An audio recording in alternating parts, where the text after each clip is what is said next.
Hi, and welcome to C Programming for Arduino, a step-by-step guide. In previous video, we have discussed about scope and its types like local and global scope. Now let's discuss it further. Storage classes are used to describe about the features of a variable or function. These features basically include the scope, visibility, and lifetime, which help us to trace the existence of a particular variable during the runtime of a program. Storage class in C decides the part of the storage to allocate memory for a variable. It also determines the scope of a variable. All variables defined in a C program get some physical location in memory where variable's value is stored.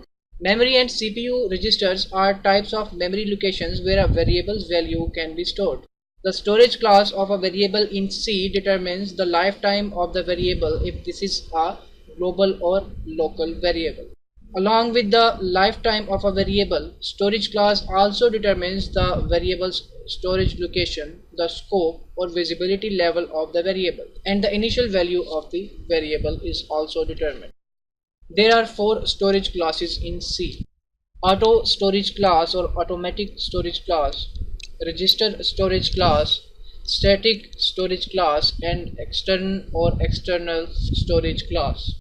All four are keywords in Arduino C and cannot be used as variable names. If you try to define variables named int register or int auto, the compiler gives this error.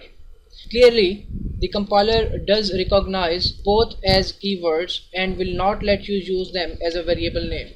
Now, let's discuss the storage classes one by one. A variable defined within a function or block with auto specifier belongs to automatic storage class. All variables defined within a function or block by default belong to automatic storage class if no storage class is mentioned. Variables having automatic storage class are local to the block which they are defined in and get destroyed on the exit from the block.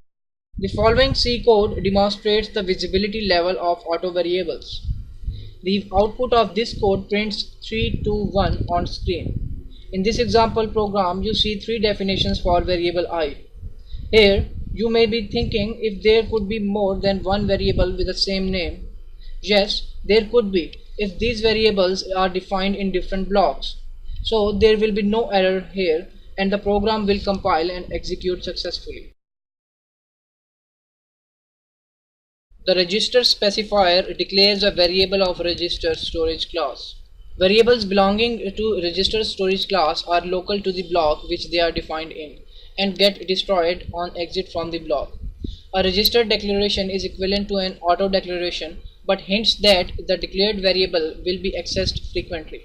Therefore, they are placed in CPU registers, not in the memory. This is the syntax for this register specifier. The static specifier gives the declared variable static storage class. Static variables can be used within functions or file. Unlike global variables, static variables are not visible outside their function or file, but they maintain their values between calls. As you know, variables with local scope die when you exit the function in which they are defined. This means that each time the function is called, a new set of local variables is created. This also means that any values for the local variables in the function from the previous execution of the function's code are lost. There are, however, situations where you want to preserve the value of a variable between function calls. For example, you might like to maintain a count of the number of times a particular function is executed. That goal is not possible with variables defined with the default or auto storage class because they are recreated each time the function is called. One solution is to move the variable of interest out of the function and define it with the global scope. Although this solves the lost value problem, but you are exposing the variable to the issues of data privacy. The static storage class solves this problem in a more elegant way. Consider the following code fragment. Using the static storage class specifier causes the compiler to generate code that preserves the value of counter between functions calls to myCounter function. Now, you have a variable that can maintain its value between function calls without exposing it outside of the function in which it is defined. If you need to set the starting value to something other than 0, then the data definition should specify the value. For example, if you need the starting value to be 10, then the definition must be written like this.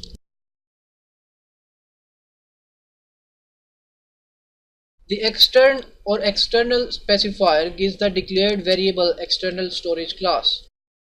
The principal use of extern is to specify that a variable is declared with external linkage elsewhere in the program. Sometimes a project gets to the point where it makes sense to split the source code into two or more source code files. Perhaps you split the files such that those functions that are concerned with the input step are in one source file, whereas functions dealing with the process step are in another source file. It may even make sense to have a third source file for the display step. In such cases, external storage class is used. That's all for this video. Thanks for watching. Take care and goodbye.